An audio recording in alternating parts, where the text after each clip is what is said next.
Good morning, Kalangis. Ito na po ang ating pinabiling bago rack and pen yan, o.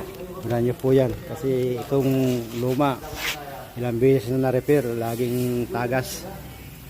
O, laging namamasa. Dalawang beses na repair na, palit ng oil, ganun pa rin.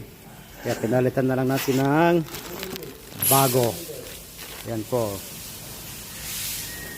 Okay, ito po si Kadungis.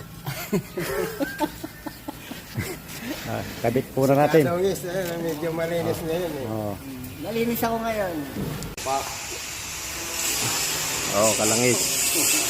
Kasalukuyang kinakabit ni Chip Domi ng Dapat kalong mo bata. racking pinion ng Montero. Guming.